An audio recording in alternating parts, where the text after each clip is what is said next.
Hello friends, എല്ലാവർക്കും ചെമ്പരിപ്പൂവിൻ്റെ പുതിയൊരു വീഡിയോയിലേക്ക് സ്വാഗതം. അപ്പം നമ്മുടെ ചെമ്പരിപ്പൂ വരാനിരിക്കുന്നൊരു ഭാഗത്തിൻ്റെ വീഡിയോ ആണ് ഞാൻ ചെയ്യുന്നത്. ഇപ്പം നമ്മുടെ സച്ചി മൂലം ശരത്തിന് ചെറിയൊരു അപകടം സംഭവിച്ചിരിക്കുകയാണ്. അതായത് സ്റ്റുഡിയോയിൽ ഫോട്ടോ ഫ്രെയിം ചെയ്യാൻ ചെല്ലുന്ന സമയത്ത് സച്ചിയുടെ സുഹൃത്താണല്ലേ അവിടുത്തെ ക്യാമറമാൻ എന്ന് പറഞ്ഞത്.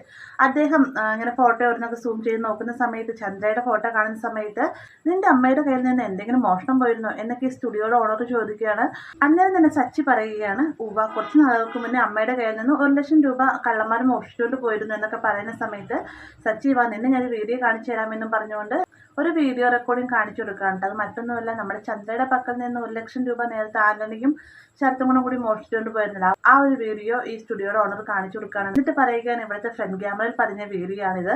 മറ്റാരും തന്നെ കേസ് കൊടുക്കാൻ വരാത്തത് കൊണ്ട് തന്നെ പിന്നെ ഞാനും പോലീസ് കേസാക്കാൻ നോക്കിയതുമില്ല. പിന്നീട് ഇതിന്റെ പുറയൊക്കെ തൂങ്ങണ്ടേ, അതുകൊണ്ട് ഇത് ഞാൻ അങ്ങ് വിട്ടു എന്നൊക്കെ നമ്മുടെ സ്റ്റുഡിയോയുടെ ഓണർ പറയാറുണ്ട്. ഈ സമയം സച്ചി പറയുന്നുണ്ട്, ഇതിപ്പം മോഷ്ടിച്ചുകൊണ്ട് പോകുന്ന ആളാരാണെന്ന് നമുക്ക് മനസ്സിലാവുന്നില്ലല്ലോ എന്നൊക്കെ ചോദിക്കുന്ന സമയത്ത് ഇത് ഷോപ്പിന്റെ ഫ്രണ്ടിലുള്ള ക്യാമറയാണ്, ബാക്കിൽ വേറെ ക്യാമറ ഉണ്ട്, അത് നിന്നെ കാണിച്ചു തരാമെന്നും പറഞ്ഞുകൊണ്ട് ബാക്കിൽ നിന്നെടുത്ത് വീഡിയോ കാണിക്കുന്നുണ്ട്. ഇത് കാണിക്കുന്ന സമയത്ത് ഹെൽമെറ്റ് വീഴുന്ന ആളെ കാണുമ്പോഴത്തേക്ക് നമ്മൾ സച്ചി ആകെ ഞെട്ടിത്തെറിച്ച് നിൽക്കുകയാണല്ലേ. ഇതെല്ലാം തന്നെ മനസ്സിലായിട്ടുണ്ട്. അതായത് പഠിക്കുകയാണെന്നും പറഞ്ഞ് വീട്ടിൽ നിന്ന് കള്ളം പറഞ്ഞു പോകുന്ന ശരത്തിനെയും അതുപോലെ തന്നെ അമ്മയുടെയും രേവതിയുടെ സ്വപ്നങ്ങളും പ്രതീക്ഷകളും എല്ലാം തന്നെ ശരത്ത് നശിപ്പിച്ചല്ലോ എന്നൊക്കെ ഉള്ള ആ ഒരു ദേഷ്യത്തിലാണ് ശരിക്കും പറഞ്ഞ സച്ചി ശരത്തിന്റെ കൈ ബാക്കിലേക്കായിട്ട് തിരിക്കുന്നത് കേട്ടോ. പക്ഷെ ഇത്രയും വലിയൊരു അപകടം ഉണ്ടാവുമെന്ന് നമ്മുടെ സച്ചിയും ചിന്തിക്കുന്നില്ല. പിന്നീട് വീട്ടിലേക്ക് ചെല്ലുന്ന സമയത്ത് ശരത്തിന് കൈവേദനയാണെന്ന് അറിഞ്ഞുകൊണ്ട് തന്നെ ലക്ഷ്മിയും രേണുവും കൂടിയിട്ടാണ് ശരത്തിനെ ഹോസ്പിറ്റലിലേക്ക് കൊണ്ടുപോകുന്നത്. വിവരങ്ങൾ അറിഞ്ഞുകൊണ്ട് തന്നെ രേവതിയും അങ്ങോട്ടേക്ക് വരുന്നുണ്ടല്ലേ.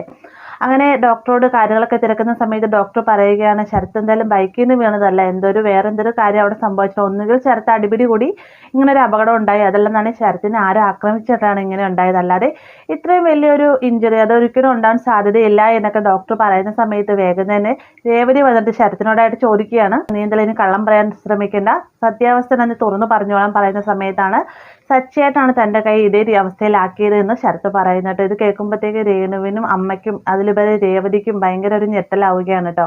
കാരണം അതേ രീതിയിലാണ് നമ്മുടെ ശരത്ത് പറയുന്നത്. അതായത് തന്റെ ഭാഗത്തൊരു തെറ്റുണ്ടായിരുന്നില്ല, സച്ചേട്ടൻ തന്നെ ആക്രമിക്കുകയായിരുന്നു എന്ന രീതിക്കാണ് ശരത്ത് പറയുന്നത്. സമയത്ത് രേവതി ചോദിക്കുന്നത്, സച്ചേട്ടൻ എന്തായാലും നിന്നെ വെറുതെ ഒന്നും ആക്രമിക്കില്ലല്ലോ, കാരണം എന്താണെന്ന് പറയാൻ തുടങ്ങുന്ന സമയത്ത് മഹേഷ് ഇങ്ങനെ കുറച്ച് പണം ആന്റണി ചായന് കൊടുക്കാനുണ്ടായിരുന്നു. അപ്പൊ ആന്റണി ചായൻ ചെന്ന സമയത്ത് മഹേഷ് ആന്റണി ചായനോട് മോശമായിട്ട് പെരുമാറി. അത് കണ്ടുകൊണ്ട് ഞാൻ മഹേഷേനെ തള്ളി നീക്കാൻ ശ്രമിച്ച സമയത്താണ് സച്ചേട്ടൻ വരുന്നത്.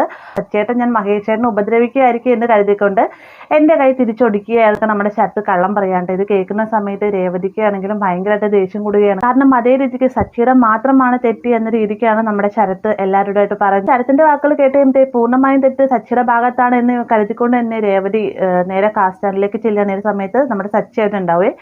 സച്ചി ചെറുതായിട്ട് മദ്യപിച്ചിട്ടും ഉണ്ടാവും. മഹേഷിനെ കാണുമ്പോൾ തന്നെ രേവതി പറയുന്നുണ്ട്, നിങ്ങൾക്ക് വേണ്ടിയല്ലേ സച്ചിയുടെ അനിയന്റെ കൈ ഒടിച്ച്, നിങ്ങൾക്കെങ്കിലും തടയാൻ പാടില്ലായിരുന്നു എന്നൊക്കെ ചോദിക്കുമ്പോഴത്തേക്കും സച്ചി വേഗം പറയാണ്, പ്രശ്നം നമ്മൾ തമ്മിലല്ലേ, എന്തിനാ അതിനിടയ്ക്ക് മഹേഷിനെ കൊണ്ടുവരുന്നത്, എന്തായാലും അവന്റെ കൈക്ക് ഇങ്ങനെ ഒരു അപകടം പറ്റിയെങ്കിൽ അവൻ അതേ രീതിയിൽ തന്നെ ഒരു തെറ്റും ചെയ്തിട്ടുണ്ടാവും, അതുകൊണ്ടാണ് ഞാൻ ഇങ്ങനെ ചെയ്തതെന്നൊക്കെ സച്ചി പറയുന്ന സമയത്ത് ഇന്ന് എന്തോ ആവുമല്ലോ, ഞങ്ങളൊക്കെ പാവങ്ങളല്ലേ എന്നൊക്കെ രീതിക്കാണ് സംസാരിച്ച് സച്ചിനെ ഒരുപാട് ചീത്തയും പറഞ്ഞിട്ടാണ് രേവതി അവിടെ നിന്ന് പോകുന്നത്. രേവതി പോയി കഴിയുമ്പോൾ തന്നെ മഹേഷ് ചോദിക്കുന്നുണ്ട്, എന്തിനാണ് സച്ചി ഈ സത്യാവസ്ഥ പറയാതെ മറച്ചു വെക്കുന്ന, എല്ലാ സത്യങ്ങളും രേവതിയോട് പറയാൻ പാടില്ലായിരുന്നു എന്ന് ചോദിക്കുന്ന സമയത്ത് വേണ്ടട, എന്തായാലും രേവതി ഒന്നും തന്നെ അറിയേണ്ടതില്ല, രേവതി ഇതൊക്കെ അറിഞ്ഞു കഴിഞ്ഞാൽ അവർക്ക് താങ്ങാൻ സാധിക്കില്ല, മാത്രമല്ല ഈ ഒരു വിവരം വീട്ടിൽ അമ്മ അറിഞ്ഞു കഴിഞ്ഞാൽ നിനക്കറിയാമോ, നേരത്തെ ശരത്ത് ബൈക്ക് മോഷ്ടിച്ച സമയത്ത് എന്തൊക്കെ ക്രൂരതകൾ അമ്മ രേവതിയോട് ചെയ്തെന്നറിയാമോ, അത് അന്നേരം മാത്രമല്ല ഇപ്പോഴും അമ്മ അതേക്കുറിച്ച് പറയുന്നുണ്ട്. അപ്പൊ ഈ ഒരു വിവരം കൂടി അമ്മ അറിഞ്ഞു കഴിഞ്ഞാൽ അത് ശരിയാവില്ല, അതുകൊണ്ട് ഈ ഒരു സത്യം നമ്മൾ രണ്ടുപേരും മാത്രം അറിഞ്ഞാൽ മതി എന്നൊക്കെ സച്ചി മഹേഷിനോടായിട്ട് പറയുകയാണ്.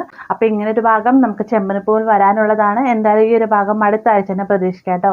വീഡിയോ ഇഷ്ടമായെന്ന് കരുതുന്നു. വീഡിയോ ഇഷ്ടമായി കഴിഞ്ഞാൽ ലൈക്ക് ചെയ്യാനും കൂടെ ചാനൽ സബ്സ്ക്രൈബ് ചെയ്യാനും മറക്കരുത്.